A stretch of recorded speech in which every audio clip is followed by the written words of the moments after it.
People that listen to our podcast, you know what they want to hear?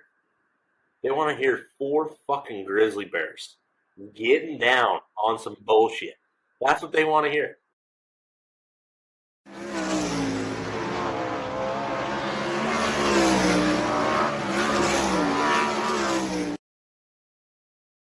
Welcome to the Drivers Project podcast, featuring hosts Dominic Selzy, JJ Hickle, Sam Hafertepe Jr., and myself, Daryl Turford.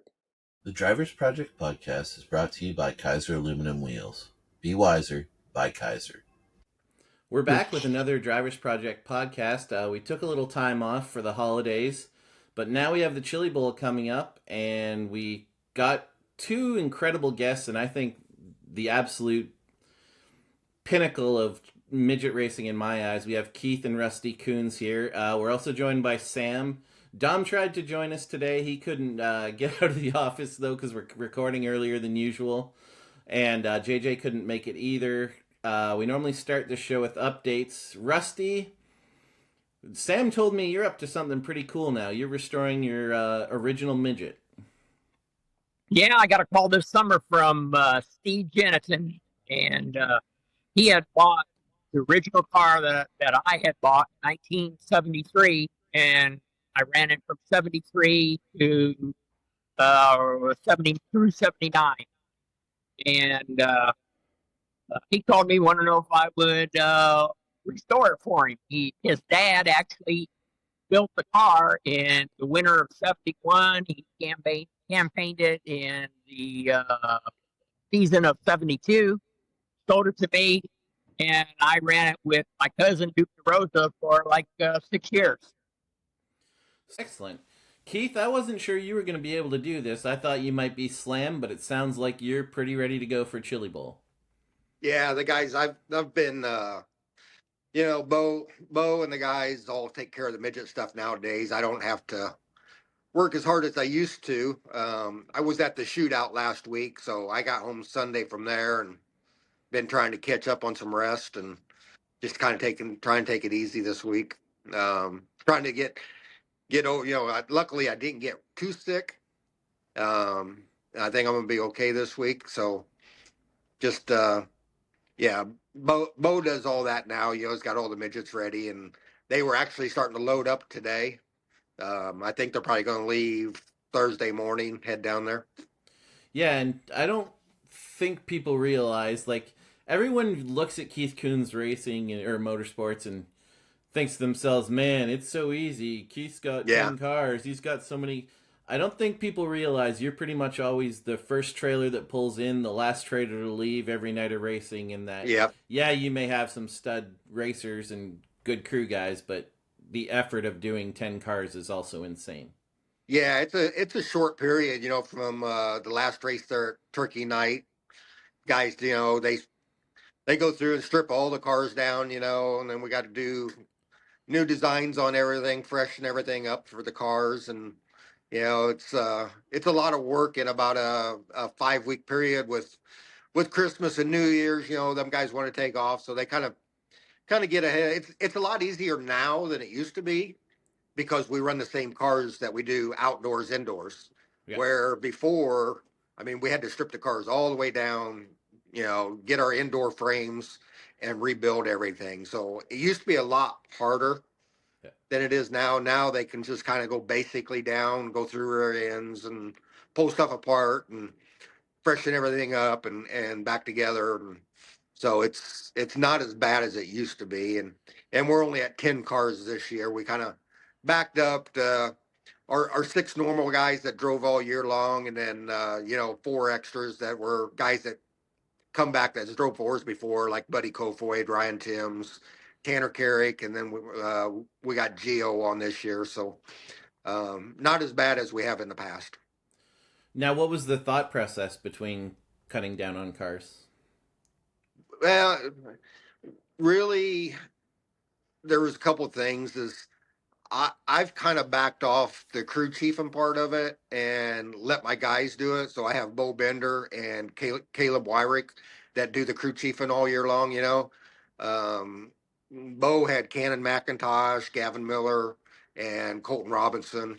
And then Caleb had Jacob Denny, Cale Drake, Brandon Carr, and each of them kind of had somebody else when they come on. But so those two guys are the main crew chiefs now, and 10 cars gives them both one car a night. 2 cars a night total, and 10 cars total. So if I was still there like I was last year, kind of hands on, then I could do 5 cars myself, which got us up to 15 there in the past.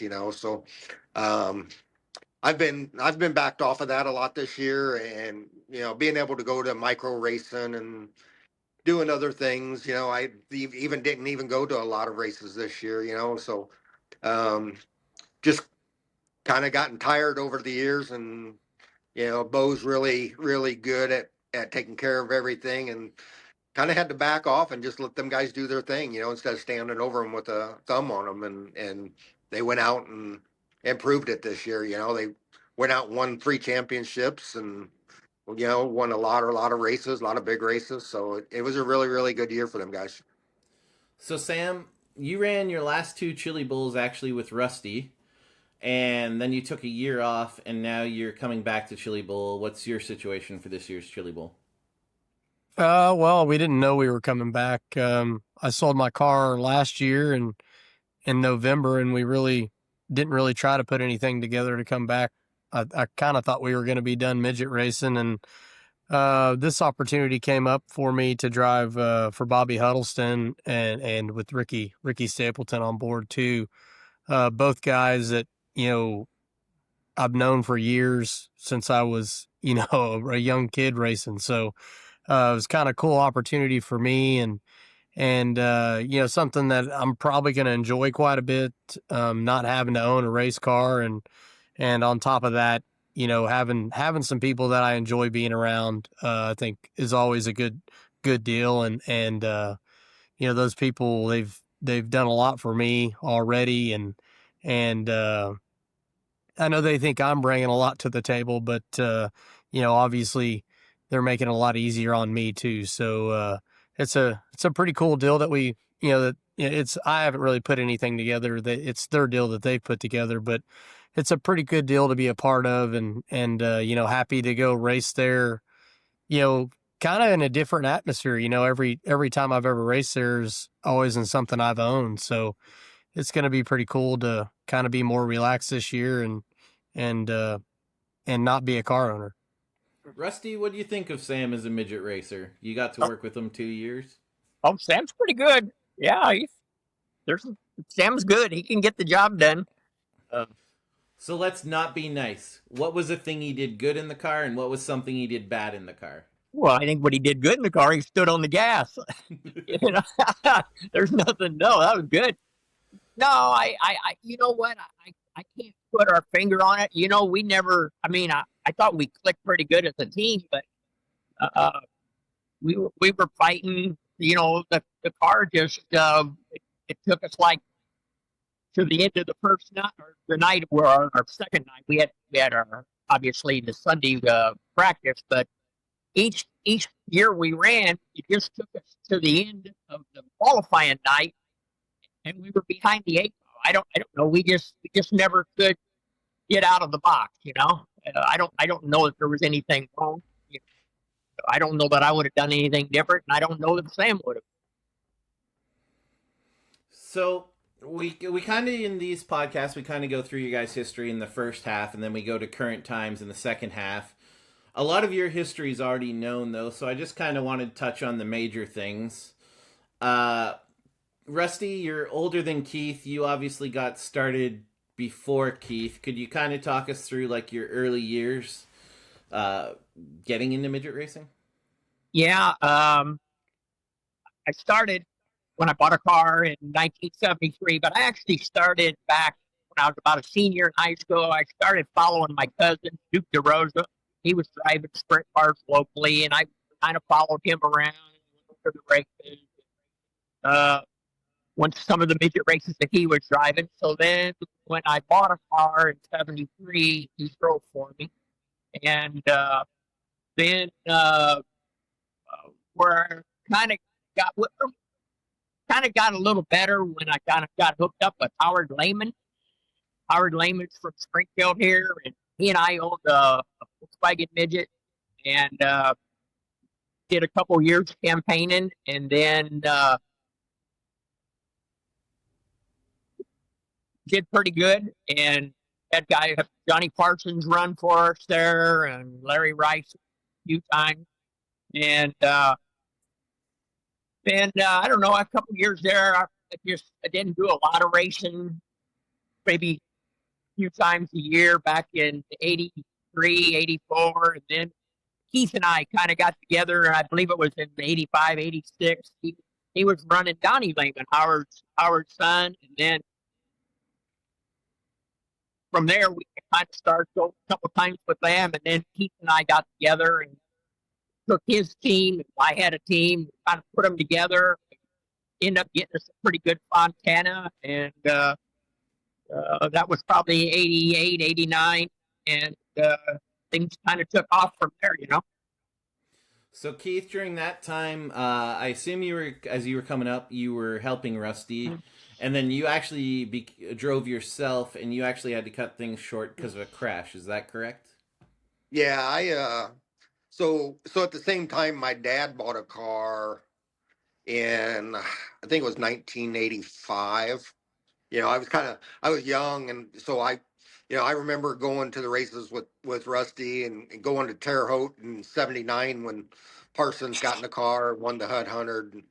And I went with Rusty through the years that Larry Rice and Johnny Parsons was driving for him. It was me and Rusty. We went on a hunting trip down in Missouri and went to the Swims tour down through Texas and all that. And then in 1980, I got married in 85, and then in 86, my dad had a car there, and my brother Chuck was driving it for a while, and I was hiring guys I was working on the car, and I had like Kevin Olson driving the car, and Kevin Doty, and some of them guys could drive it, would go up to Dairyland. In '86, I got in it and started driving. My first race was at Granite City on the quarter mile. I drove from '86 to about halfway through '87, and I crashed up at Beaver Dam on the old fairgrounds track, and spun out. Somebody T-boned me, and it hurt. Rusty was there with my dad. Me and Rusty and my dad was there. I think Rusty could tell the story better. My dad told Rusty, he said, "Go down and get him. I think he's dead." It knocked the wind out of me, and I was hurt. And I just had my kids, and my dad, on the way home, he goes, "You're done." He said, "I'm not raising your kids." I said, "Okay," so I was used to mechanicking at that time. So I had about a year and a half there, and I wasn't no good. I didn't know what I was doing. And then that's when, I think it was right after that, we got with Donnie Lehman, started driving for me. And then, like Rusty said, I believe it was like at the end of '89, Rusty actually came to me and said, "Hey, let's put all of our stuff together and get one good car." So we did that. We bought a Challenger from Brian Kopinski and put a car together. And Steve Jennerton actually started driving for us. And then it was 1990 when we got hooked up with Rich Vogler, and things really started going good for us at that point. So I actually wanted to go touch on two things there. Rusty, you basically started between like 72, 73, 74. Mm-hmm. But in '79, you actually won one of the pinnacle races there at Terre Haute from 22nd. Could you kind of talk through that night? Do you have a lot of memories of that night? Yeah, well, it was a day race. There was like 75 cars showed up for a day race, and went to the track. My driver was Duke DeRosa, and we had been having some handling problems. We had just got the Volkswagen, and we got it. Maybe like only like 2 months before that. We had run a handful of races, and we just couldn't get the handle on the car. Well, in the meantime, Johnny Parsons showed up. He was driving for Matt Snyder, and he blew an engine and not that. Well, they just can't change the engine. I don't think Matty had an extra engine. And he's down changing clothes, and Duke says, Parsons just blew up. He said, you think maybe you ought to go down and talk to him? Did he come down and drive the car? I said, wait, I'm game. So he went down, talked to Parsons. Parsons, well, let me come down and look at your car. Well, it was a brand new car. It was really pretty nice car. And he said, yeah, I'll give it a shot. Well, he didn't have any hot laps or anything. He gets in the car and he goes out. Don't know where, but anyway, we qualified like 20. And that put us in the show. Because back then they started 33 cars, and only 33 cars made the show. And, there was no provisional, no nothing. So you're in the show. I think he took over the lead on like 67. That's just an unbelievable day. But I will say, of course, Howard Lehman there, but Howard Linney, he sold us the car. So he comes down and he's putting the Howard Linney setup on it, I mean, I was maybe 2 steps above the scraping mud back then. And anyway, he put his setup on it. And he told Parsons, you get in it, drive it, and we'll do the wrench. So it was just a pretty fantastic day, just one of them deals. So I wasn't born until 2 years later. Was that considered a massive upset at the time? Well, not in the aspect. Nobody knew who Rusty Kunz was, but Howard Lehman, I mean, he was kind of popular. I mean, he had been around for some time. So, I mean, because he had ran Bigelow and Bettenhausen, those guys back in the mid-early 70s. So, I mean, he was pretty well known around the USAC circuit. Of course, obviously, it was a Howard Linney car that had bought off of him. But in one way it was. But yeah, Johnny Parsons. Johnny Parsons was a pretty good driver back then. I mean, Johnny Parsons was a great driver. So. Yeah, and what it did though is it got guys like Larry Rice, Steve Cannon. Those guys started driving for Rusty. I mean, the well-known USAC guys all of a sudden, now Rusty's a car owner that has a car that, all the USAC drivers back then, they used to bounce around from car to car to car wherever they could. So, every week now he's got top-notch drivers that are calling him up, and then the whole learning process just gets faster and faster and better from there. So for the next 4 or 5 years, Rusty's out running USAC races, and I'm kind of along with him, hanging on and learning from all them guys. To have a guy like Larry Rice and Steve Cannon and some of them guys driving was pretty cool. And Johnny drove a lot of races. So then the other thing I wanted to touch on from what you guys said earlier was Rich Vogler. Yeah. I was 8 when Rich passed away. I never really got to see him race. I would watch Indy and know he was there, but I didn't even know he was a midget racer. Rusty, I heard you refer to him as one of your favorite drivers you ever had. For people my age that don't know, and Sam's age that don't know, Vogler was massively successful, but he also ruffled a lot of feathers. Rusty, in your opinion, personally to you, what was Vogler like? Well, what I learned from him is that he was focused. He was. A lot of people thought he was stuck up, kind of rude, but when he went to the track, to win. He was there for business. He wasn't there to play around, to have short talk, all talk. He was all business. I tell you what he did. He drove for Keith and I. We went to Devil's Bowl. And we got down to Devil's Bowl. And we're in the parking lot. And he shows up. Got the car all ready. So he comes out, looks at the car, and he tells Keith, he goes, what bars you got in? He goes, I'll put these in. So Keith changed them. He's gone. He went to the movie. I think Yeah, I think so. he went to the movie. He comes back about, 2 hours later. He comes back. He says, you get them bars changed? Yeah. He put them back, put the other ones back in. I think he was testing us to see if he could put a bar in his car.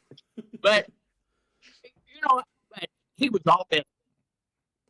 And the other thing back back then, the guys like Parsons and Rice, they just drive. They really weren't that mechanically, on setup or anything like that. Rich was hands on. Like he flew his airplane to Springfield, Illinois when we first met him. He came over there and brought some tires, and came out to the shop and worked on the car and stuff like that. So Rich was one of them hands on guys there, that could work on the cars and knew his setups and knew what he wanted. He wasn't a guy that just got in there and drove, so that was really cool. Now, Keith, do you have a driver in particular that you loved that maybe people don't realize you loved? Um, I think one of my favorites was probably Paige Jones. Paige was just, I mean, he was a kid, but he was the son of Parnelli Jones. Um, he was just so likable, just really likable. And we met him, when we met Larry Howard. He was driving for Larry, and we kind of fell into Paige where we were at. Well, actually, he was back there with Larry, and then he drove for us in 1992. Was the first time, or somewhere in that 92 range. He was running some prairie for us and some races, and ended up driving for us at Kokomo and won my first race, as a USAC race at Kokomo in 1992. And then, he was still driving for Larry and stuff. And then it was in 93 or 94 there, 93. We went to Belleville Nationals, and Larry's car blew up, and we had a backup car sitting there, and he got in our car and won the Belleville Nationals that weekend. And that was really a turning point for us, is that whole time period with Paige Jones, and Tony Stewart started driving for us. But Paige was just, man, he was so likable and such a good driver, and on his way to bigger and better things, when he got hurt. Uh, was Paige actually in the car? Like, I've always heard about the legendary battle between Paige and his brother. Was he racing for you guys at the Chili Bowl in that race? He was in Larry Howard's car, and PJ was in our car. Okay, and can you kind of tell people the story of that? I guarantee no one from my generation knows it. Yeah, so we're parked right next to each other. And at this point, Paige had been driving for, this was what, 94, I guess. Uh, Paige was driving for us, off and on between from 92 to then. And we're real close with Larry. Larry's the one that kind of taught us what we were doing in that time period. And, we're parked with Larry, and he's got Paige, we got PJ, and I think we had Andy Hillenberg too. Hillenberg. Okay. Yeah. So they drop the green flag and they go down in turn one, and PJ runs into somebody and knocks the right front tire off of it. We didn't have bead locks or anything. It flattened the right front tire. Pulls off the back stretch there. We changed the right front tire. We're in such a hurry. We put it was the 5-lug wheel. We put 3 lug nuts on it by hand and sent him out there. And he starts last and drives back to the front. Paige is leading it, and Andy's running second. PJ he comes from dead last up to the front. I think we were only halfway through the race, and him and Paige start battling. I mean, they're sliding, and PJ was the fastest guy, and he kind of, when he got to Paige, I feel like he was kind of playing around. I mean, he was that good. And we got to lap traffic, and I think it was Kenny Schrader or somebody crashed and kind of blocked the track, and they both piled in to the crash and ended both of their nights. And then Andy Hillenberg went on and won it that year for us. So yeah, that was probably the greatest race ever. If you go back and watch it, was the battle with PJ and Paige. So I want to get back to Larry Howard, because I've read in other interviews that you guys consider a conversation with him like the moment you learned to race. Rusty, Keith, whoever wants to talk about that, can you kind of talk about how that conversation happened? Go ahead, Russ. Yeah, Keith actually met him at Belleville, the year that Chuck Journey won the race. And then we got to know him, and Larry came back here with PJ as the driver during the summer of, I believe, it might have been '91, somewhere around there. Yeah, and he came to our shop, and he kind of worked out of our shop there for a while, and he brought this little redhead with him, who turned out to be Jason Leffler. He was about 13 years old, and he was wrenching on the car. But yeah, we got to know Larry really well, and he came to our shop one day, or when he was at our shop. He sat down with both Keith and I, and kind of gave us the talk. Told us, it isn't the money. He said it's the connections. He said it's the drive you have inside you to do it. And he goes, it's kind of like a father-son talk. This is what you have to do. If you want to be good at it, this is all you can do. You have to commit yourself to this racing deal in order to get good at it. And I think we kind of took his advice. We were pretty, I think, dedicated to it. Keith, do you have anything to add that you took out of that conversation with him? Yeah, it was like a father-son talk, and he really kind of took a liking to us, for some reason. He really just took a liking to us, and we talked constantly on the phone when he wasn't there, and he was like a father, and just taught us the little things, and just teached us how to race and how to be committed to it and stuff like that, and hooked us up with some good people, and all of a sudden, same thing, he was really tight with Irish Sanders. We got real good close to Irish Sanders there, and just started, even went to some races with us, like when we had our cars, he came to Belleville there that one year when we had Richard Griffin, um and just learned how, he crew chiefed the car for us, and he kind of watched and learned from him the whole time, and until we kind of got good enough pretty quick there that we were really competitive with him. And it's kind of like the Chili Bowl thing with Paige and PJ, and so we kind of I think a short period there we had a little rivalry, that we were just as good as he was, and we kind of went through that period. But like he's the one that introduced us to Jason Leffler, who later drove for us, and we had a great relationship, the through Larry's whole life ever since then. So, one thing that surprised me when I went to work for you, Keith, is Pete Willoughby told me that Belleville actually meant more to win than the Chili Bowl to you. Yeah. Could you talk about that? And then, Rusty, did you feel the same way once Keith talked about it? Well, I think, probably in the 90s, Belleville was the race for midgets. It was the Belleville Nationals, the High Bank, the bravest of the brave. They were getting 80, 90 cars out there, in that time frame. And the Chili Bowl was just kind of coming up there in the late 80s, early 90s, so we'd been in that Belleville, era where it was the greatest race. And it meant the most. To go win Belleville was just life changing. It was like winning the Knoxville Nationals for a sprint car guy. So, when we won that, in 90, 93, 94, through those years there, we won a bunch of that. And the Chili Bowl on top of it. And it was just really starting to take off.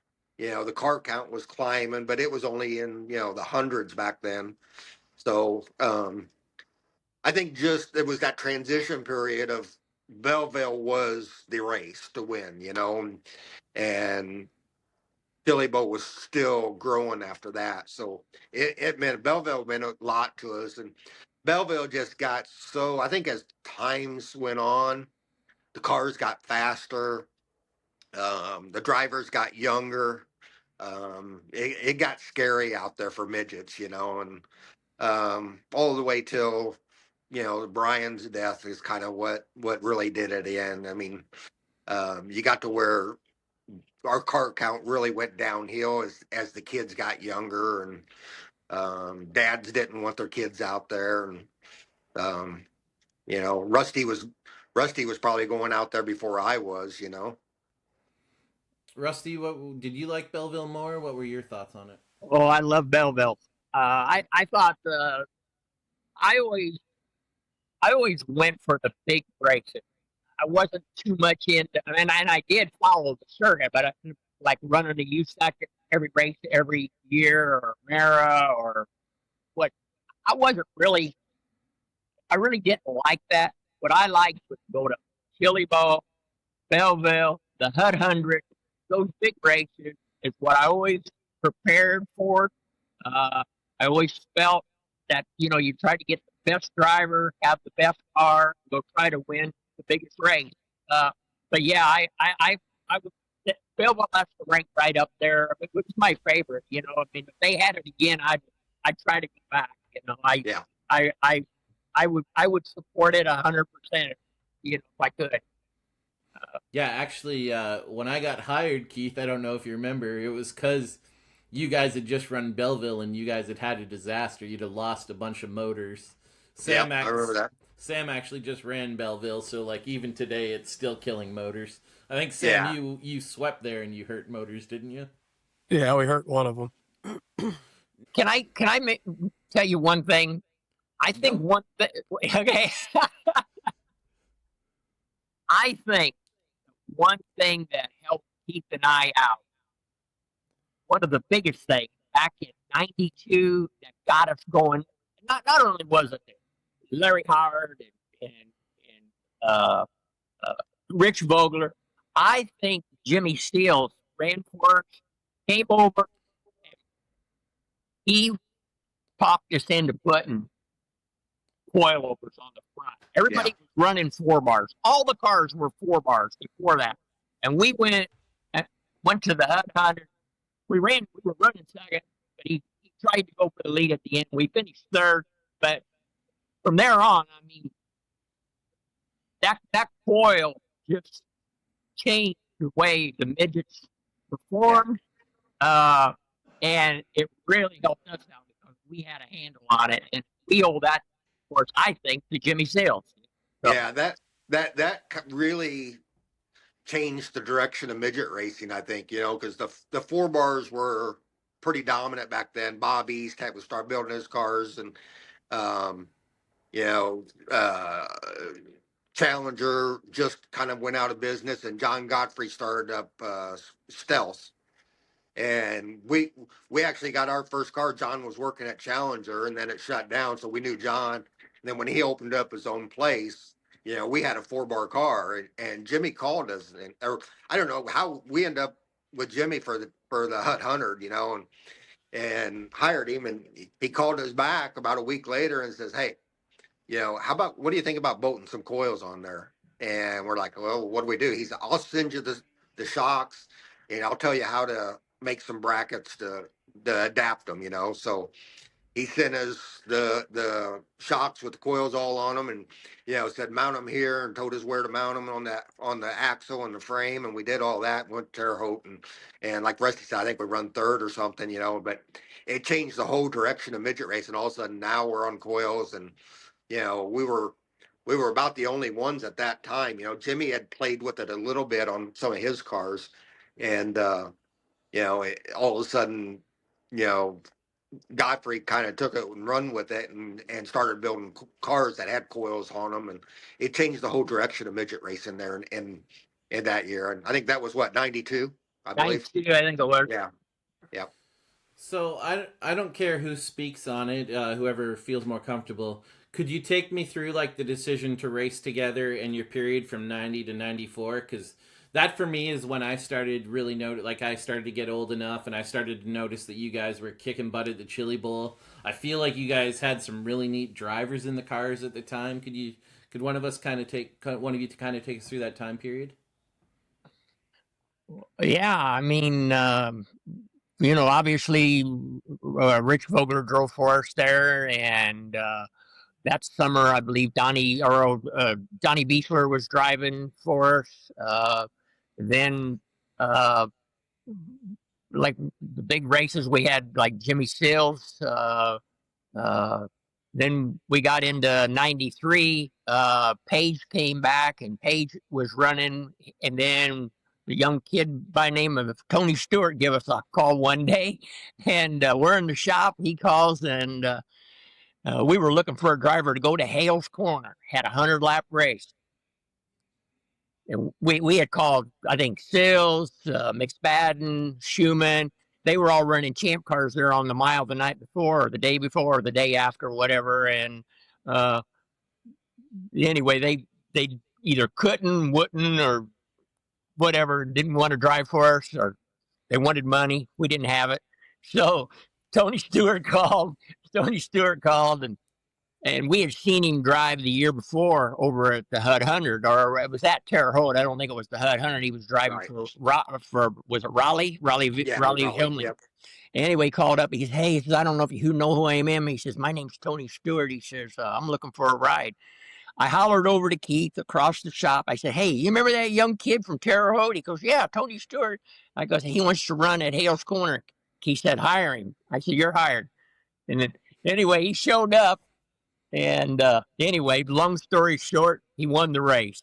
And after that, he started running for us. And he ran, Page ran together. Both of them ran.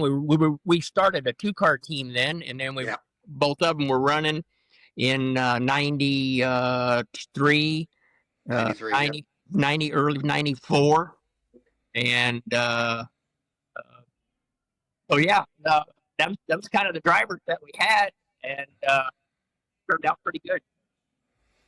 Keith, do you have anything to add about that era, the 90 to 94 era? Yeah, that was pretty much it. That was really fun when we had Tony and Page. We were running Page, and Tony actually started driving for Wilkie's a little bit, and we were at Beaver Dam. We were Beaver Dam, Sun Prairie, and Tony was driving for Wilkie's. Page was driving for us. I think halfway through the night, Wilkie's fired Tony, and he came over and got in our car, and then I think Page won the first night, and then went to Sun Prairie, and I think Tony won that night. Tony had a chip on his shoulder to prove something at that point. We had then we had, like I say, we had them two guys. We had Donnie Beechler driving a lot for us. And then guys like Sills would come in and run a race here or there. We was able to all of a sudden, get guys, people were calling us, and really good drivers. And, that's kind of what does it for you is, all of a sudden you're getting, professional guys calling you up wanting rides, Kevin Olson, we've run him a few times. Yep, Kevin Olson. He probably wasn't very entertaining. Oh yeah. He called Rusty up one night and wanted to run up at Joliet, I think it was, or someplace. And he says, "I'll tell you what." He said, "If I don't run in the top 3, I don't get paid." Rusty goes, "Okay." He went out and won that night. Yeah. The guy calls up and he just begs to drive. He's all, "If I don't run in the top 3, you don't pay me." So, all right. So guys are pretty hungry when that happens. So the way I remember it is you guys were pretty damn tough in 94, and then all of a sudden did the team end and you went to Zeruni and Keith? Is that accurate? No, we won the Chili Bowl that year with Andy Hillenberg. And then in April, Gary Zerunian called me, and he was running Sleepy Trip, and he says, "Hey, how about I fly you out here to California? I need some help." He had a stealth car, a stealth car at that time. And I think he probably threw John Godfrey or something, He said, I'd like for you to come out here and help us for a weekend. So told Rusty, said, "Man, these guys want me to come out there." So I went out there and helped them, and while I was out there just talking to him, I kind of talked him into like hey, why don't you just hire me? They had a guy that worked for him, full time, and I was working a regular job and stuff, and they're like, yeah, okay, we kind of worked out something there where, if I wanted, I could come out full time and work for them. So I came back home and I told Rusty, I said, man, they want to hire me. What do you think? He says, you got to go do it. He says, you got to. It's a dream come true. So I talked to the wife and we packed up the kids and I drove out to California, moved to California in the middle of '94. So we still had the team there, and Rusty just kind of continued running on by himself with it. He had Tony drove a lot of races for him there in that '94. I think Donnie beat Donnie maybe. Kevin Doty. So Kevin Doty, yeah, Kevin Doty was driving for him. So I went out to there and kind of took over and was running Sleepy. And Sleepy was really at the end of his career at that point. And we were struggling. And I finally told him, I said, you guys don't need me here. I mean, I'm not your answer. And they go, well, what do we need to do? I said, well, I'd like to run somebody else. So they actually fired Sleepy Trip and we hired Donnie Beechler. And now, before you continue with that, Keith, and I don't know if you want to put this on air, I asked you about this and you told me this when I was working for you. You said this was a very, like, I don't know if controversial. It was a very ballsy decision for you to make. Like, for people that don't know, getting rid of Sleepy Trip and going with Donnie Beechler was you going out on a limb. Is that fair to say? Sleepy Trip was, he was great. He was one of the greatest midget drivers ever.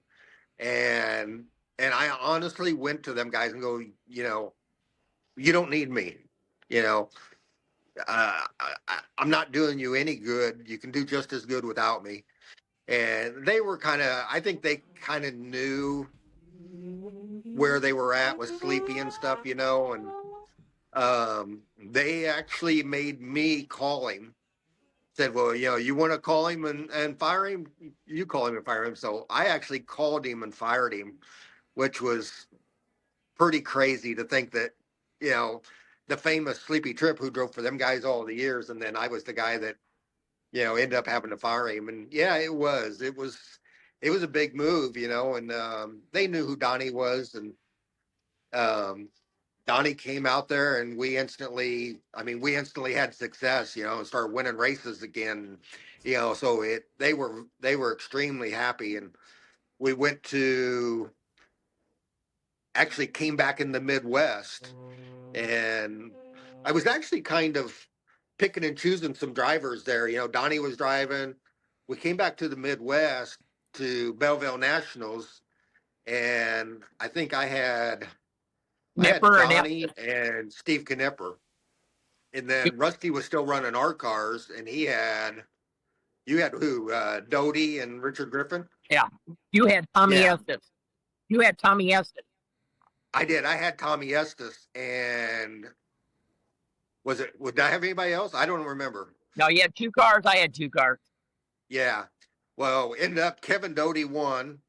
Tommy Estes run second. I think Richard run third. We run 1, 2, 3 or something like that. I think Knipper run second. Knipper run second. That's right. Steve Knipper run second. We run like 1, 2, 3, 4 or something like that. Yeah. Yep. And then so they left me back here in the Midwest. So then we went racing all kinds of races back here. I had Donnie driving the car for Zerunians. You had Tony Stewart. We went to Granite City, and battled it out. Went to Highland, and it was Rusty's and our cars were battling out. And then I went to Eldora, and I hired Steve Knipper to drive, and Steve won the 4 Crown in Zerunian stuff. So, that was kind of the deal where I was off working on them guys' stuff. But me and Rusty, when I came back, I stayed there at the house and we worked on cars together and traveled together and was racing against each other. And, and then at the end of '94, John Lawson hired me and I moved up to Fresno and started taking care of Billy Boat. So it was funny because, like, when I left, Donnie was kind of the full time guy at that time. So I left and went to Lawson, and we go to the Chili Bowl, and Donnie Beechler wins in Cerunian's car. Well, it was kind of the same thing when I left Lawson and came back to Pete Willoughby. Boat and them guys won Chili Bowl that year. You know, both teams right after I left ended up winning. So, but yeah, through the '94 there, we raced each other, and then Rusty continued on. You know, when I got to Lawson, Steve Benito was kind of on the scene, and then through Lawson, me and Rusty both got friends with Lawson, and Lawson got Rusty hooked up with Benito, and you know, Benito kind of had a car back here in the Midwest that Rusty took care of. You had what, Parsons, Doty, Gerster. He had a bunch of them guys driving for him at that time. So Yeah. during that time, Rusty was also pretty successful. Like, I believe he won Belleville in that time frame too, and still was ripping right along. And then I kind of want to get to '97. You guys was it Willoughby that reunited you guys? Could you kind of talk to people about how that happened? Yeah. So at the end of '96, Rusty got, I don't know if it was through John Godfrey. Willoughby just started racing, and I think it was the Hut 100. Rusty got with Willoughby somehow, and they brought Jason Leffler back to drive the Hut 100, and Rusty took care of the car. Well, at the same time, we knew Willoughby was trying to start up a team to go USAC racing the following year, and I was ready to come back to the Midwest and do the national stuff, you know, and I flew back, I think, at that race and met Willoughby and talked to him and kind of worked out a deal for 1997. Meanwhile, Rusty was running Jason there in some stuff, and I think you guys run second or something, didn't you, Rusty, at the Hut 100 that year with Jason? I'm not sure if we ran second. I can't remember that. Second or third. Yeah. And then in '97, when the whole deal started up, I quit Lawson at the end of '96 and moved back and started prepping cars. Rusty and Willoughby had already had a kind of a deal put together to run Jason in '97, and then Willoughby had another kid that was going to run. Well, that kid got hurt, and when I came back, Pete said, you know, we needed who else do we want to get to replace him. So I hired Jay Drake, who I'd been taking care of out there in California. So to start '97, Rusty was taking care of. I was working on all the cars in the shop, and then Rusty would just kind of come to the track. He would come to the shop once in a while, but Rusty's main guy was Jason, and then I had Jay. So we started '97. Both of us was back together, racing, you know, racing for Willoughby, and with Jason and Jay. And we went out and, you know, the first year back here, Rusty and Jason, they won the USAC championship there in '97. Knocked off the 9 cars and Steve Lewis, which was pretty unheard of at that time because this whole team assembled out of nowhere, you know. So, Rusty, one thing that amazes me is, like, I've raced a couple Chili Bowls with you, and you were very, very laid back. You obviously took things seriously, but you were very, very laid back. Working with Keith was one of the most intense people I ever raced with. And I remember asking you at the last Chili Bowl, had you guys fought? How did you get along? And Rusty, you told me you and Keith, despite your different personalities, have actually never had, like, any serious fight while you raced ever. Never. No. Why do you guys think you worked so well like that with different I don't know. personalities? I don't know. I can't explain it. We're just We've always been brothers, you know, big brother, little brother, and you know, Rusty took me under his wing there early on, you know, in the '80s. Like I say, I followed along with him. We went on hunting trips, and I tagged along on the midget races, and you know, when we got together, and when I went out on my own, you know, he encouraged me, and you know, it was just just brothers, and we raced against each other, and jokingly, like say when he had Stewart and stuff, and I had Donnie Beechler, we was always poking each other, and when you got Tony Stewart, there was always a lot of poking going on. So I remember when we were racing against each other with Beechler and Stewart, man, we had a pretty good rivalry back here, and uh, one of us would win one week and the other one would win the next week, and it was a lot of fun during that time. So you mentioned Steve Lewis. I remember riding to California with Pete, and man, was it a long ride from the Leffler to Calistoga. And during that time, he told me after you guys won that championship in '97, Steve Lewis basically walked up to Pete or you or both of you or all three of you and basically said, well, you guys have set the standard. Here we go. Can you kind of talk about competing with Steve Lewis and who he was as a competitor? And yeah, I mean, they dominated. Bob East and the 9 cars and Steve Lewis really dominated that early '90s stuff. I mean, the whole Beast thing with Jeff Gordon, and Raleigh stuff, and then Tony Stewart, and all that period was them guys, winning everything. And when we came in '97 and really kind of started to knock them off, he had Tracy Hines driving for him that year. And I mean, here we bring back Jason Leffler and Jay Drake, from a whole new team. Everybody was new to it, the national deal, and there was a lot of politics involved. I mean, they were in very tight with USAC. We were the outsiders. We were the ones that were getting called to the NASCAR trailer every week and stuff like that. And I think it was at Belleville we kind of dominated. That was the year Jason won Belleville and stuff, and I think it was at Belleville when Pete and Steve Lewis kind of faced off at the Belleville restaurant, and I think Steve told Pete or something that it's on from here on, kind of one of those deals, and so yeah, we kind of raised the bar for them guys, give them a little bit of a reality check, and we had a pretty good rivalry there for probably for the next 4 or 5 years. so, Rusty, I always associate Dre Drake with Keith, but you had a pile of success with Leffler in that first year. Leffler had just come into sprint cars, and Sam and I had just had a couple conversations when he passed. Sam never really got to see Leffler in Leffler's prime. I was actually fortunate enough to catch a couple midget races of Leffler when he was his prime. Can you tell us about Jason Leffler and how you guys raced together? Oh, I thought we got along really well.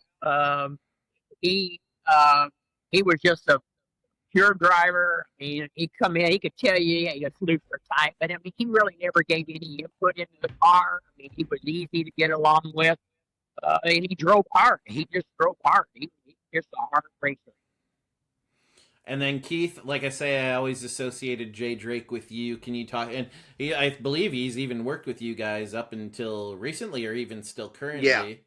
Yeah, Jay, I got to know Jay, and when I was at John Lawson's in '95, at the beginning of the '96 was when Steve Benito started to team up there, and Steve and John were in business together and stuff like that, in the trucking stuff out there, and Steve bought a car, and we hired John did or whatever hired Jay Drake to drive for it. So we were running him and Billy Boat out of the same camp there in '97.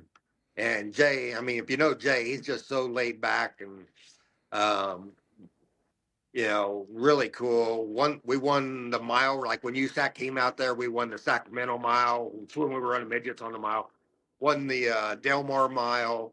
I mean, Jay was really good on the big tracks. Won the championship, Western States Championship that year. So when I came back to work for Pete Willoughby, I mean, there was no intention of running Jay at all. But when the other kid got hurt, I mean, Pete was like, "Who do you want?" My first call was to Jay. Jay was actually in New Zealand, and I called him. I got a hold of him, and I said, "Hey, this new deal that I'm doing, there's an opening here for a full-time USAC ride. I need you. You want to do it? You got to come back to the Chili Bowl." So he still had some races left in New Zealand for the guys over there, and he had to actually quit them and came back to the Chili Bowl to drive for us, and that was the start of Jay back here. So, Jay drove off and on, from '97. Then we got into the sprint car stuff, and Jay drove for us, and really dominated the non-wing sprint car there in 2000, and went on to drive for Tony Stewart and Bill Biddle. Won the championship for Tony Stewart and USAC, and came back and drive for me a little bit here and there, and we won the Chili Bowl together, and then he kind of retired, and he was working, doing like some for a guy doing some catering stuff in the IndyCar stuff, setting up hospitalities. And I don't know, somehow I got a hold of Jay. I mean, we still stayed in touch, and we asked him to come back if he wanted to come work for us and kind of be a driver coach, mentor, and kind of be me and Pete's right-hand man. So he came back, and I think he was back here. He probably worked for me for about 7-8 years, here in the past. And just earlier this year, he kind of came to us, and he had a chance to go to North Carolina. For people that don't know it, Nick Drake is Jay's boy, which his mom, Denise, ended up marrying Troy Klein. So Nick's been down in North Carolina racing micros and all that. And Jay probably didn't get to spend a lot of time with Nick as he was growing up. Now that Nick's got grandkids, Jay had a chance to go down there and work for somebody and be around Nick and the grandkids and all that. So he really kind of wanted to go spend some time with the grandkids growing up at this point. So Jay left, like I say, halfway through the year and moved to North Carolina. And I think he takes care of Hayden Wise, Josh Wise's niece. Niece. He works for them guys and kind of helps her out now, takes care of her, and gets to spend time with Nick and the grandkids. So, just for time constraints, we're gonna kind of fast forward here, but I think there's a lesson I kind of want to get across, and I'm gonna fast forward to the transition to Toyota for you, Keith. Yep. Everyone now looks at your team and goes, well, obviously, Toyota's great to have. I mean, Keith's got such an advantage here. He's got Toyota backing. People forget, though, how you actually got the Toyota backing and how Toyota was actually doing when you aligned with them. Can you kind of take us through the story of how you got with Toyota? Because that was not some no-brainer move. Yeah, so in 2005, I believe, is when they kind of started the Toyota program with Steve Lewis. And it was more, Toyota was they were just breaking into NASCAR, and they were trying to get over that hump of being a Japanese company. So they wanted to get into grassroots racing. So midget racing is how they did it. And they got with Larry Slutter and Ed Pink, and they developed the Toyota engine out there at TRD. Well, they was with the 9 cars until through 2008. Okay. In 2008, we won the championship with Cole Witt. Okay. So at the end of the year, Steve Lewis decided to end his team. That was kind of a shock to everybody. He just ended the team. And so going into 2009, they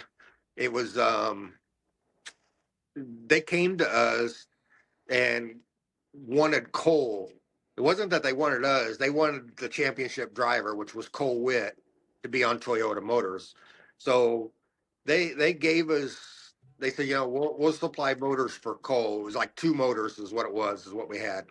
So we were flying motors back and forth to California to TRD, and we really struggled. I mean, we went from winning a championship and winning races with an S-Slinger to Toyota to where we never won a race all year long.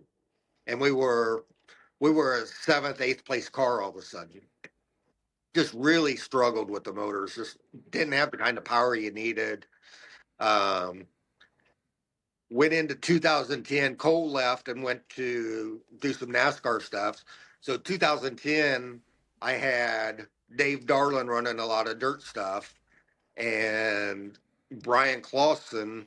We teamed up with Brian, where Brian was running his family car on dirt, and then I provided a pavement car for him, and we run number 39 on it, and kind of combined the two to run for the USAC championship.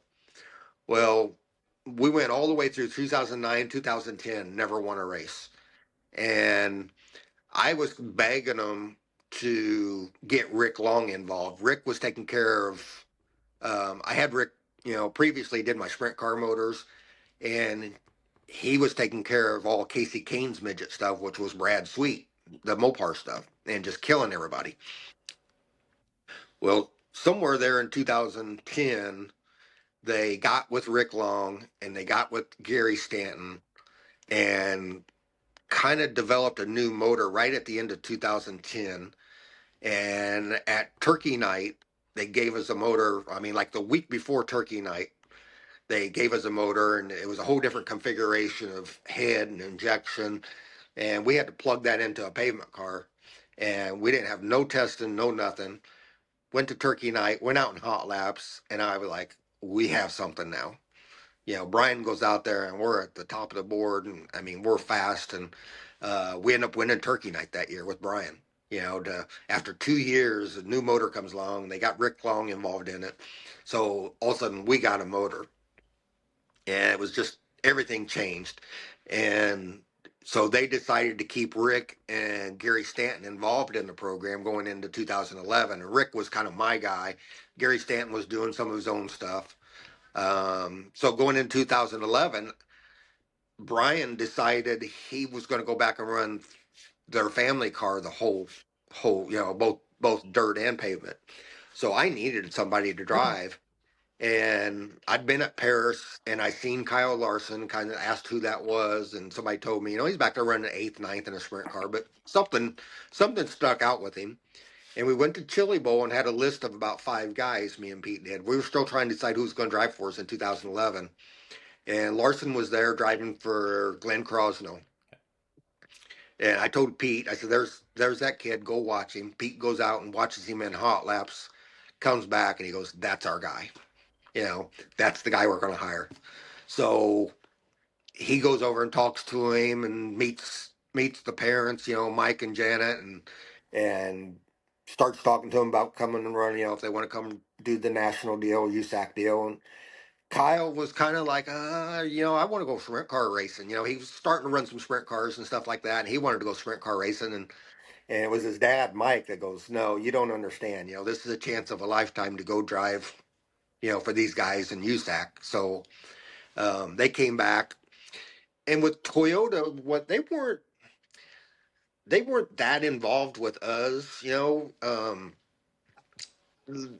wasn't like we were dealing with one guy there and getting our motors. Well, when Kyle came on, and I mean, he just kind of like lit the world up there at the beginning of 2011. And I think they all started taking notice. Well, the Toyota guys were, it was actually Jeff Dickerson and MMI. I think it was still MMI at that point, Kerry Agajanian. They kind of tagged on to Larson and was his manager. They trying to sign him up and try to get him somewhere. They took him around to all the Toyota teams, and everybody's like, yeah, okay, who's going to pay for it? And they took him to the IndyCar teams, and they were kind of the Mike Hall up at Ganassi was really big on him, because we had a relationship with Mike, and he knew what kind of talent he was. And Robin Miller started really publicizing Kyle, and eventually, somehow, through Chip Ganassi. Chip signed him to a deal and said, "Okay, here's some money. Go run some K&N races, run some small races." He let Dickerson do it all, plan it all out. Well, Kyle went out and started winning and that stuff, and kind of advanced everything. And they got him in a truck, and all of a sudden everybody's taking notice. But now he's signed with Chip Ganassi, and he's driving a Toyota. So um, all of a sudden, the higher ups at Toyota are kind of like, wait a minute here. We had this kid right here in our hands when we let him go. And it didn't take very long. Everybody seen how great he was when he got into a truck and won in a truck race and stuff like that. So all of a sudden now, instead of just talking to one guy, we're talking to David Wilson, Tyler Gibbs, Jack Irving, which are like the three top guys at TRD, and they're doing all the NASCAR stuff. They want to come see us. They're watching our program and talking to us, and they see how great Kyle was, and they just loved what happened, and the way the motor was starting to take off, and um, they eventually kind of came to us and they said, go find us another Kyle Larson. We ain't never. David Wilson was one. He said, I ain't never going to let that happen again. The guy was right here in our hands, and um, we'd seen Christopher run some, and it was actually Kyle. Kyle was the one who told Pete. He says, you need to watch this kid. This kid's better than I am. And Pete went to short track nationals and watched him run. I think it was Furkel's car. And he came back and he says, remember this kid here? I go, yeah, we've seen him at Granite City. He said, I think this is our next guy. I said, all right. So we hired Christopher, and went to the Chili Bowl, did okay. I think made it to a B main that year in 2012, and then started the year off. And Christopher, was every bit as good as Kyle. We had Christopher and Kyle most of the races, and Toyota was really involved all of a sudden, and they seen how great Christopher was, and they were. I think they were probably giving us a lot of credit. That, well, man, these guys are really developing some race car drivers. So they it took them late 2012. They started trying to figure out to give Christopher some chances in some stuff. They put him in some late models, and he went out and was very successful. And they just, they thought the world of what midget racing and how it developed the drivers. Really thought there was something there, and they had to create a plan for Christopher. Same thing. The management companies all of a sudden are tagging on to Christopher. You know, the management deal is the ones that really, they were locking in guys, even if they weren't successful. They could go get a kid to sign a contract and tell them that they were going to, start pushing them, and it was a dream come true there in the kids. So they locked Christopher in, and like I say, Toyota had to come up with this plan. So they came up with eventually a 7-year plan. Okay, next year we're going to run you in some super late models, um, maybe a truck race by the end of the year if you do everything right. And then the year after that, you'll get so many truck races and maybe a Xfinity race at the end of the year, and right on down the line. And they built this thing up where it was 7 years to get to NASCAR. Well, while they're trying to figure all that out, um, the management company, they were trying to get Toyota. Toyota was really putting them off of not telling them what was going on, but they were telling us what was going on. So we were kind of having to keep Christopher reined in a little bit. They went to Roush and actually got an offer from Roush for Christopher. And Christopher had it, and he's itching to sign it. When you throw a contract like that, I was termed as the Ricky Stenhouse contract, which was big money back then, and trying to get Toyota. They were moving slower, so Christopher's itching, but he waited, and everything worked out to where we all put our trust in what Toyota was going to do for him, and finally got him a contract, and he signed that Toyota thing, and it's went into where it is today, you know. But that was really how the whole Toyota thing started and got formed. And even after that, you know, they had development programs for the girls, you know, diversity programs, and you know, they really went out online and helped us, you know. Eventually they wanted us to be all Toyotas, so they put a program together where I could lease motors from them for my rental stuff and things like that.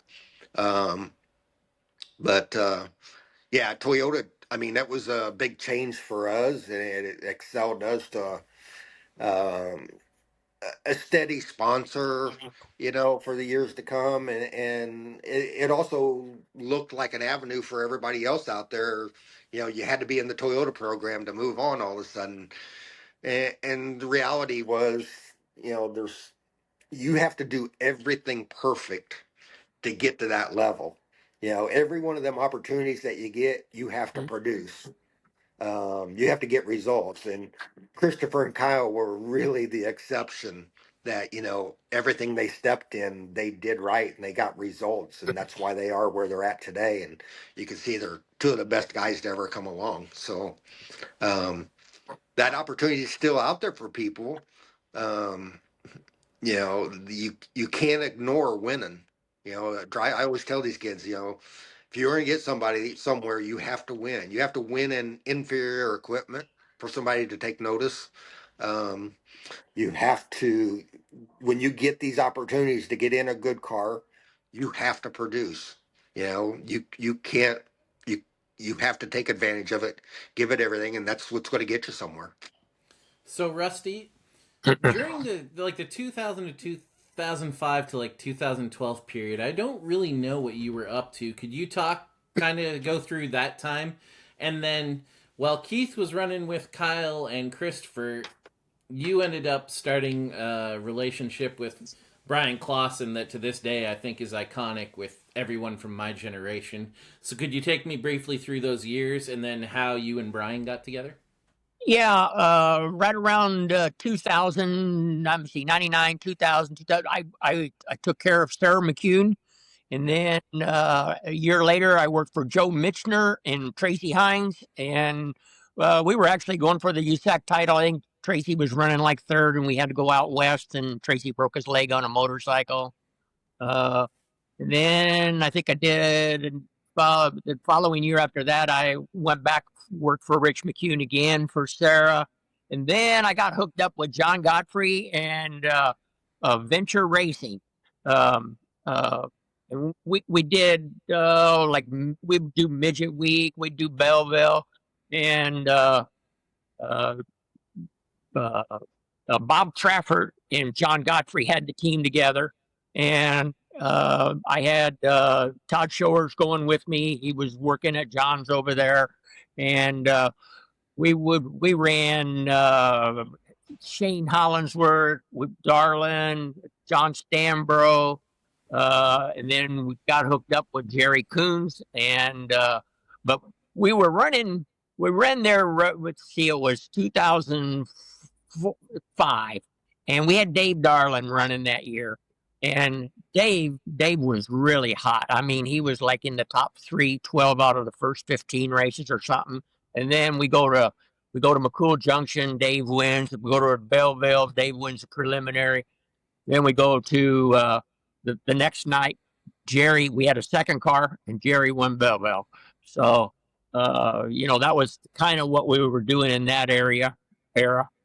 And then in 2006, I got back with Keith again, and Keith was doing Clausen, Hagen, who else was it? One other car. Oh, Drake.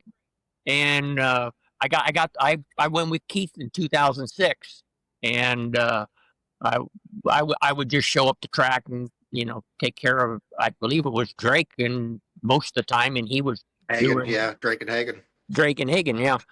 So, and then about see, that was 2007. Oh, 2000. Let's see, 7 or 8. I got hooked up with Joey Loyette and Brad Loyette, and I did a couple years with them. And And then, what was the year? Well, actually, at the end of the year, I was out. I was out doing Brad Loyat at Phoenix. That was when Phoenix was, I believe, in the fall. And Steve Lewis apparently approached Jerry Kunz, and he was before that. And I got a call and we were going to do the next year together. And then we were at Phoenix thinking that the next year we were going to be in a Toyota doing the midget deal, and Steve closed his closed shop, and or he shut his team down basically. He still, I think, did a few races after that. And then after Loyat, then I got I kind of did my own stuff. I always kind of had a car. And then Joe Doolin come along, and we got with Jerry Kunz, and we did a couple years with Jerry. And then Clausen came along, and I did 2.5 years with them. And that took me up through, with Brian. Yeah, and you won the Chili Bowl that year with Brian, and won the Chili Bowl with Brian. Won Belleville 15 the following year. Yeah, won 14 the Chili Bowl, 15 I believe it was Belleville. I actually wanted to talk about that Chili Bowl. At that time, the Swindells were winning like crazy. They were winning all the time. Yep. And I can remember that race pretty well.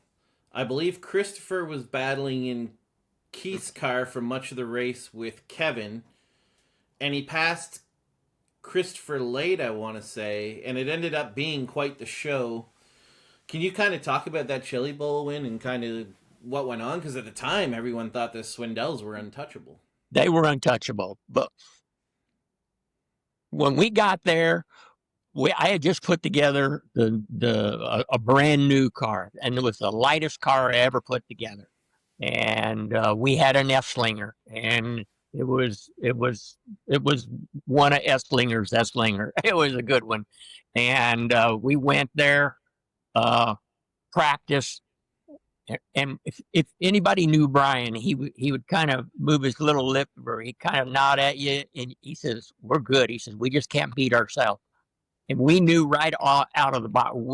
He said, "We got something for him." And I believe we ran on like maybe Thursday that year, and he dominated Thursday. He dominated for 3 years in a row on his preliminary night. Of course, we won. We were running third and got tangled up in 15, and then in 16, it was probably the most devastating defeat I ever had. We run second to Rico. That's when the guy fell out of the grandstand. Yeah, the guy fell out of the grandstand, caused a red, and I thought the guy was dead. Like, I could see the guy, and he was just lying in a pool of blood. Rusty claims I pushed the guy out. He pushed him out, got a red, and then we got fast. Rusty swears I pushed the guy. Yeah. So ever had a red before at the Chili Bowl. Ever.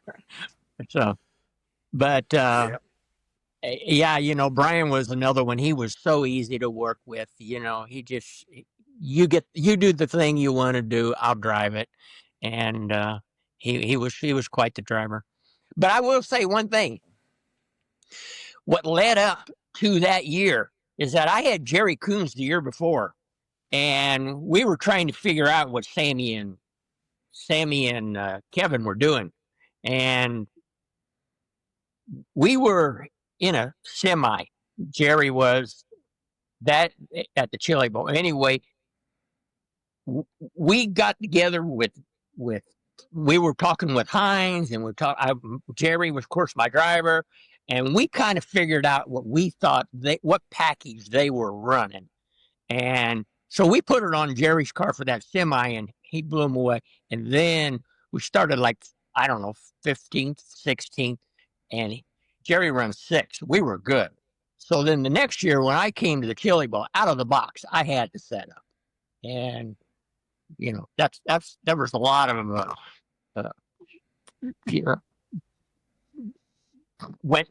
credit should have went to Jerry and I from the year before, getting us there.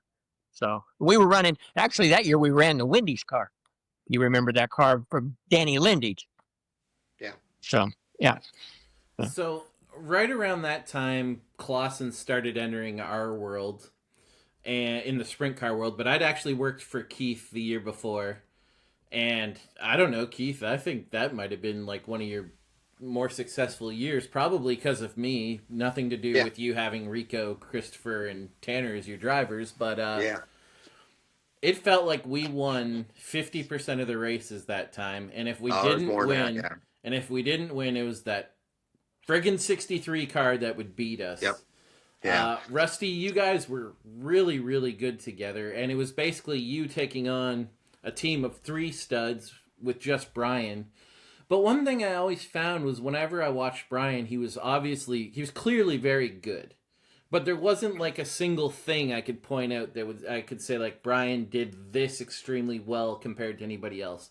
What made Brian such a good driver? And obviously we saw Brian Clausen, the image of Brian Clausen, but what was he like as a person? So what made him great as a driver, and what was he like as a person? Well, I think as a driver, he could read the track because he would always come back and give me feedback on what's going on. You know, I mean, he didn't say do this, do that. He was just saying, "Hey, this is what I think the track's doing. This is the direction I think we're going to be going to."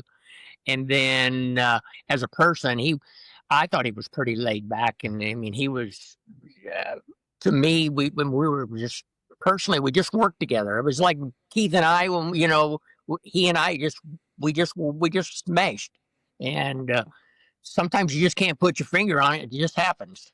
So. Yep. So now, Keith, when I was working with you, we actually ran the sprint car one time. And when we ran our one race, you chose Brian as the driver. What did you see in Brian? What do you think made him great? Yeah, Brian was just smooth and fast, and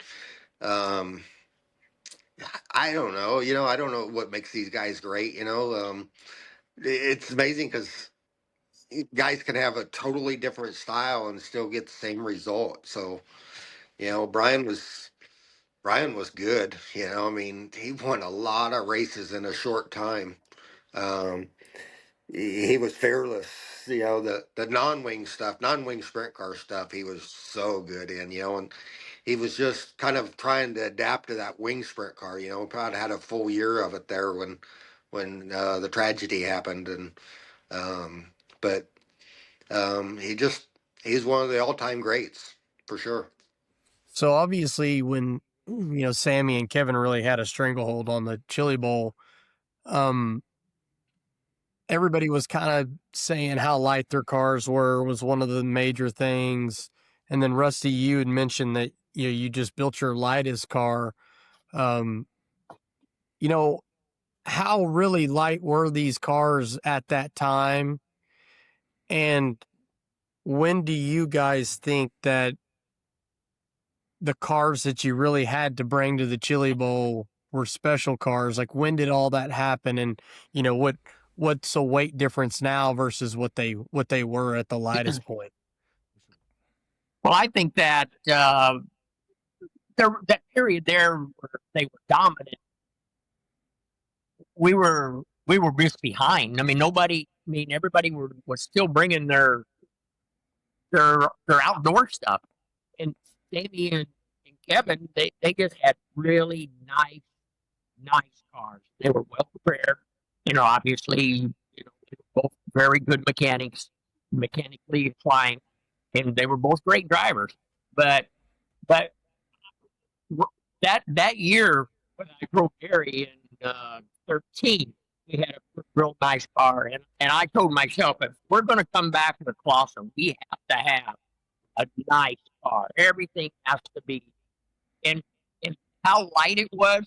The car was with 5 gallons of fuel and rolling around, race ready, 5 gallons of fuel, all the oil in, and everything was 790. So it was pretty light, and I don't know what did I think now.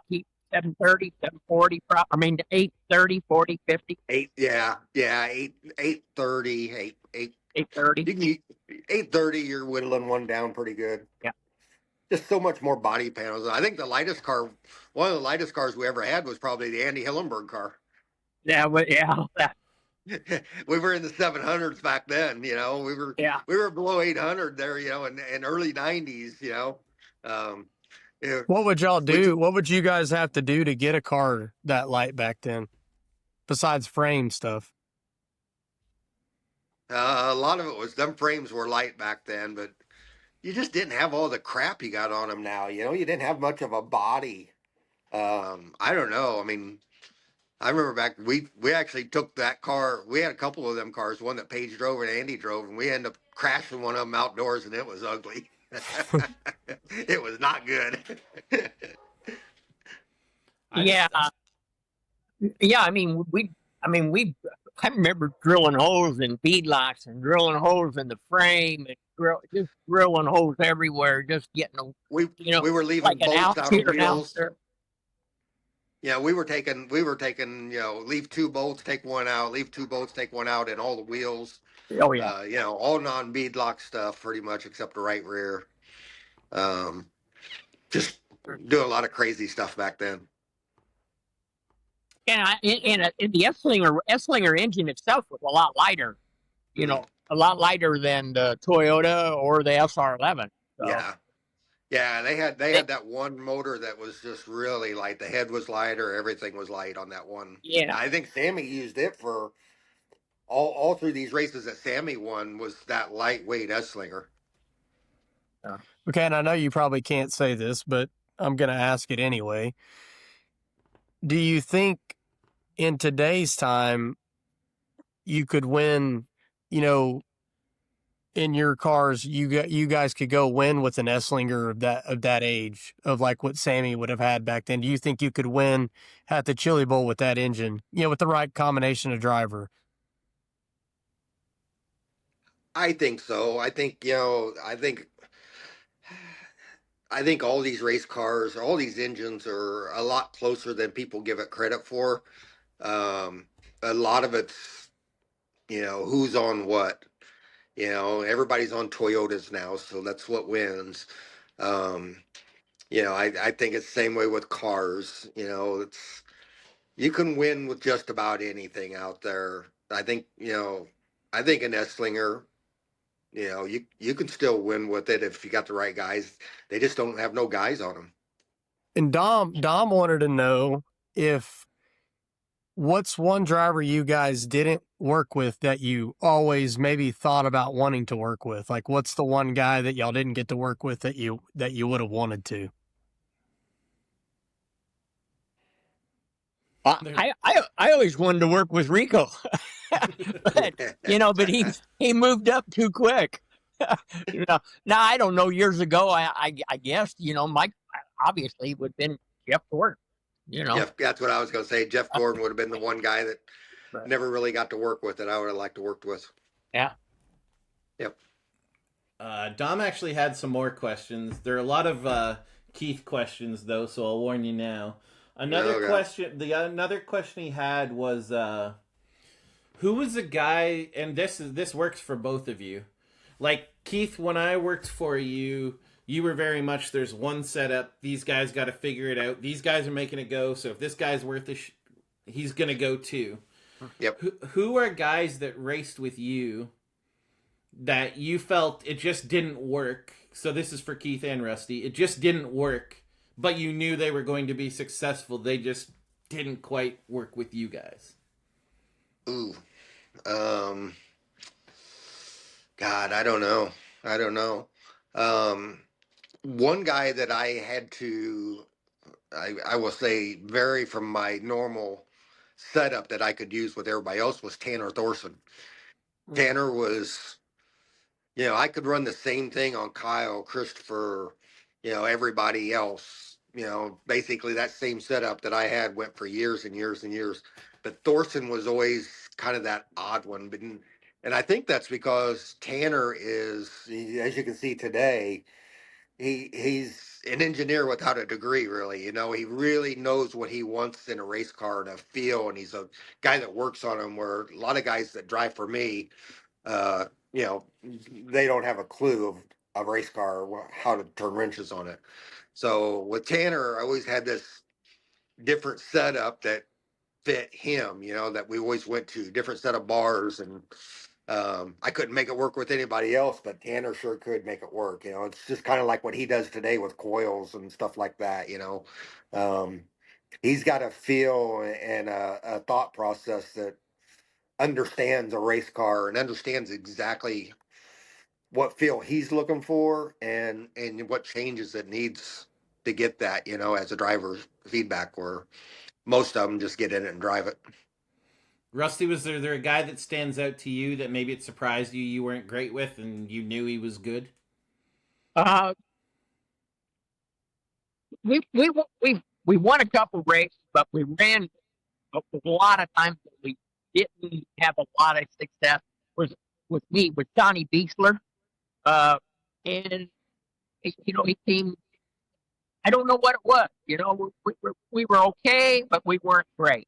And you know, he took him, and they kind of made more than Donnie and I did. And I always thought Donnie was one of the great ones back then. You know.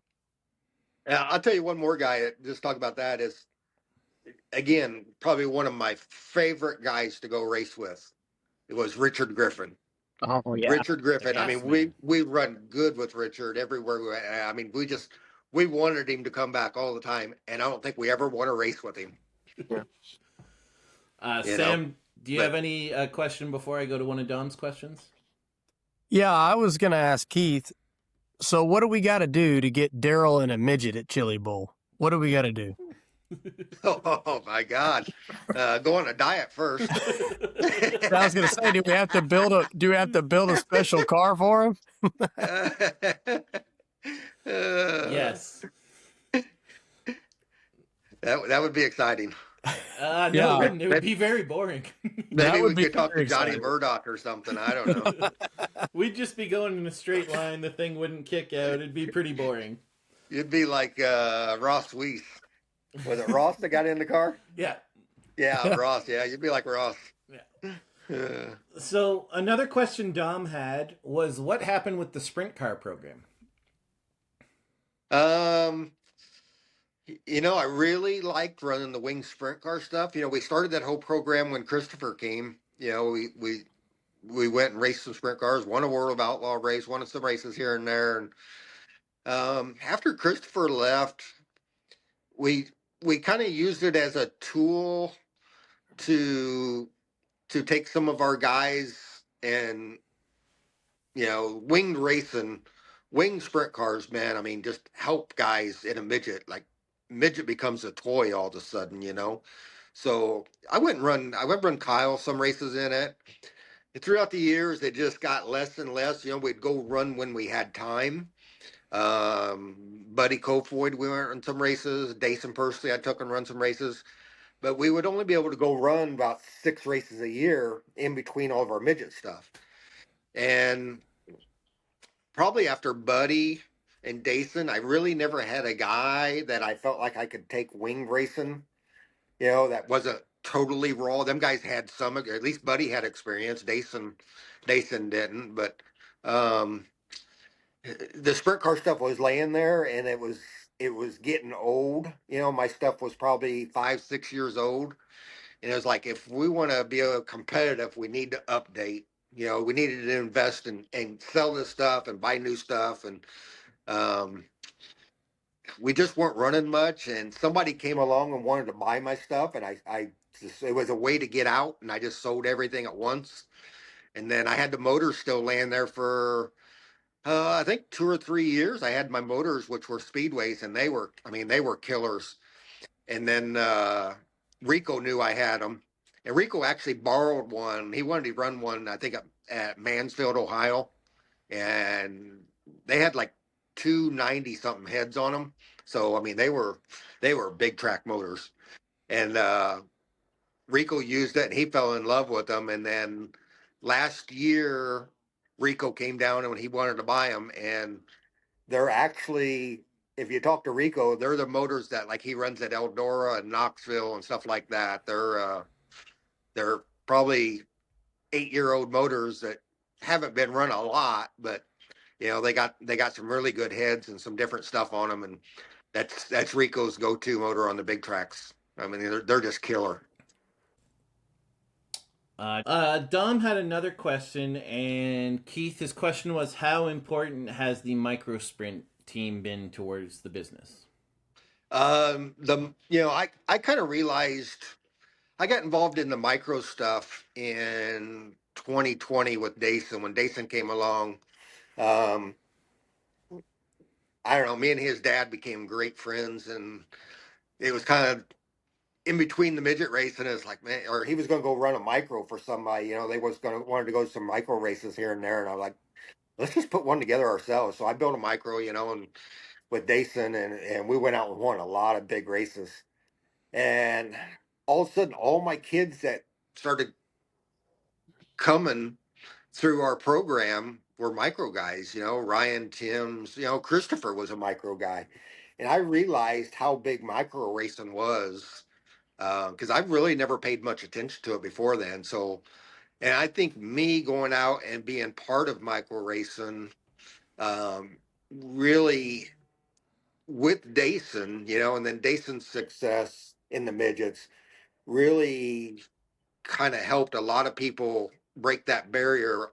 I think we were kind of perceived as unapproachable, you know, and I think with me being at the micro races, it broke a lot of that where I met a lot of people, and you know kids would come up and see me, and the parents, and um, it made it more approachable for all of them. So I mean, almost 100% of our people that come through KKM now are from the micros, and I've realized that over the years. So, I've tried to invest back into it and use my name and put these races on to put eyes on these kids because it's really fun going to these races. And the main class is the A class or the outlaws, is where the racing for guys like me is for, but it's the restrictors and the junior sprints for the younger kids is bringing them in and making them a part of all the races that I've been trying to do, and getting them in front of the cameras and seeing that, and it's amazing the thanks that I get from the parents of involving them in the bigger races like we do, so I've learned from that, that is definitely where our future is all these kids are getting younger and younger, and they get so much racing, at that young age compared to what they ever did before. And they're definitely our future, and it's amazing how much experience that they have now. By the time that they're 15, 16 years old, they're able to adapt into stuff. And um, there's a lot of really, really talented kids out there that never get the opportunity, and I feel like I've kind of helped break that a lot by giving some of these guys ever opportunities in my KKM give back race, Steven Snyder, Kyle Spence, you know, Dale Drake and Gavin Miller. They've all won that race and have been able to come on through. But, Tim's, McIntosh, all these guys came from micros. Kaylee Bryson, Taylor Reimer, Jade Avedizian, you know, and they've been able to get into midget racing and put a spotlight on them. And some of them's off doing other things. Jade and Kaylee has been off doing pavement road racing stuff and stock car stuff, and it's been pretty cool to see all that. Where before, um, I don't know, it's just a whole different group of people, and it's just the path there is now is, through micros, midgets, and into sprint cars. Even if they don't go into midgets, they got so much experience by the time they're 15, 16, they can go straight into a sprint car and do really good. One thing Bo told me, and I don't know if you guys have talked about this. I went to lunch with Bo, and then he took a friend of mine through the shop. He did a shop tour.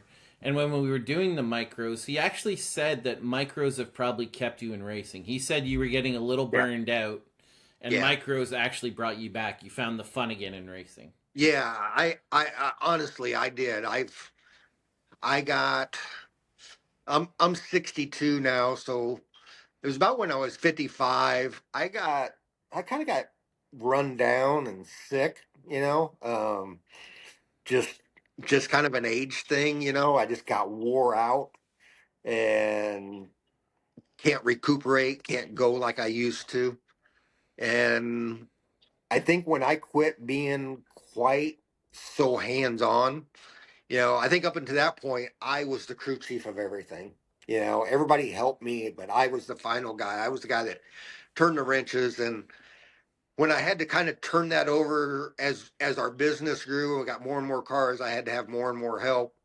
And I've let Bo kind of take on that role as crew chief and other guys.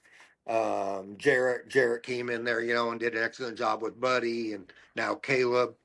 Um, I was still trying to keep my hand on things, um, but I was used to being in such control, and I wasn't in control no more. And I knew that I was trying to stand over them guys and put my thumb on them a lot of times, and I didn't always like what they were doing, but I finally just kind of had to remove myself and trust them and let them guys do their thing.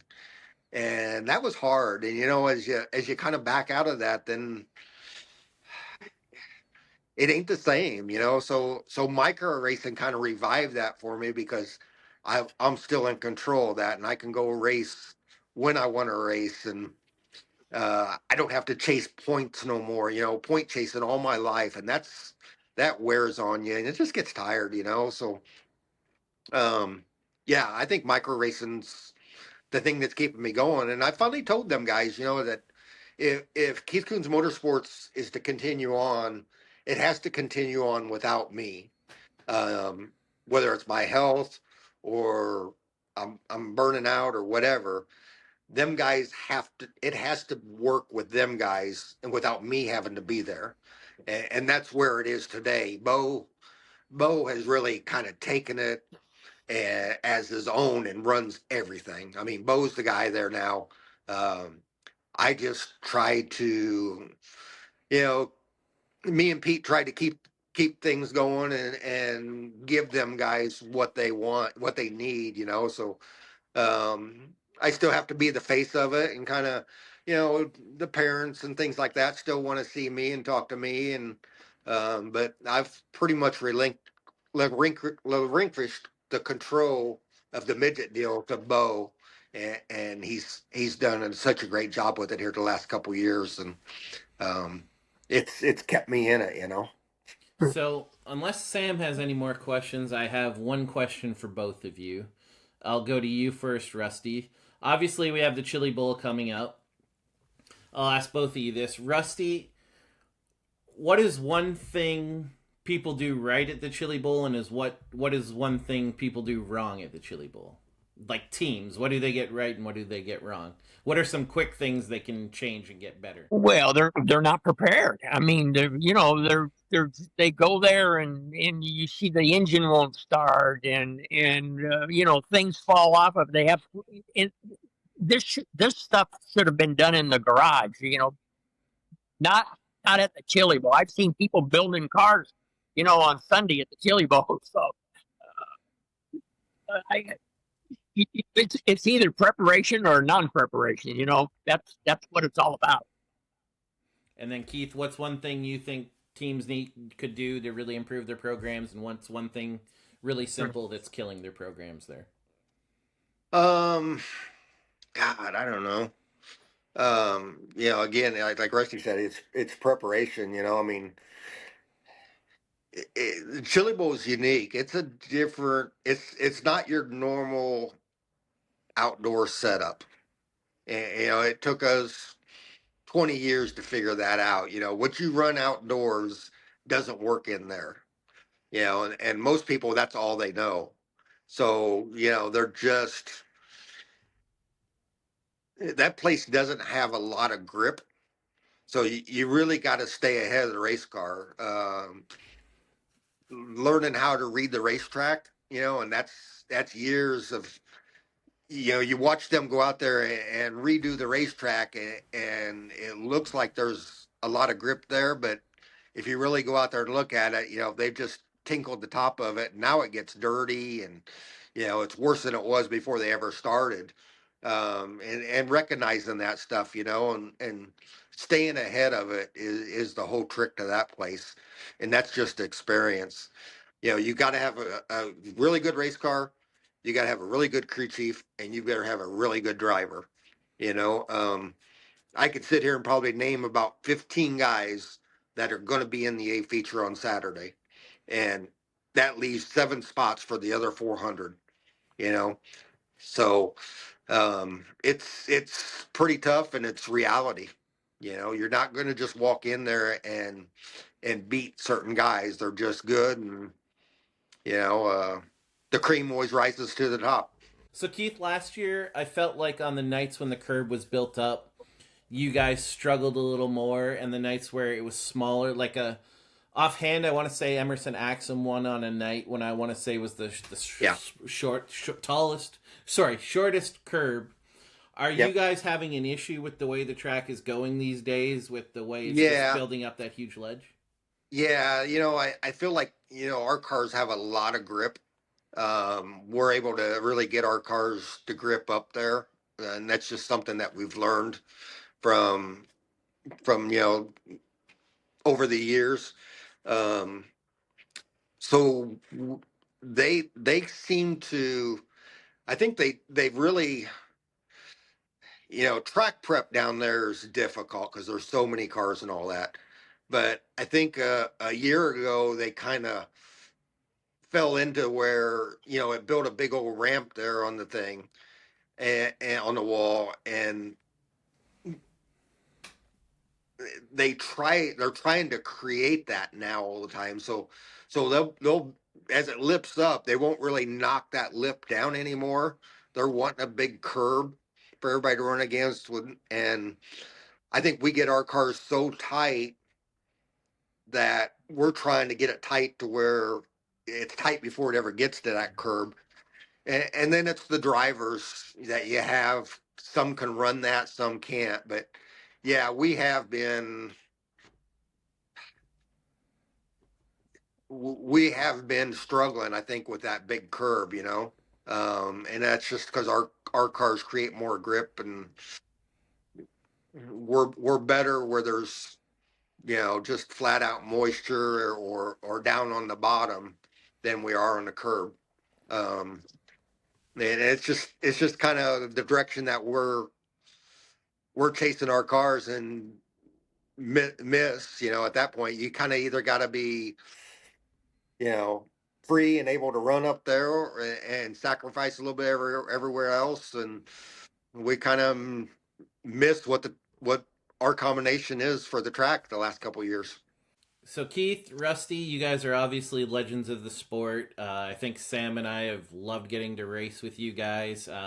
Thank you so much for doing this. I wasn't sure we were going to get you, Keith, because of just your schedule, and Rusty, we know technology. You're having a bit of a struggle logging on here, but I'm glad we got you both, and this was a great conversation. So thank you. That's a whole separate show by itself. Thanks, guys. All Thank you, right, guys. thanks.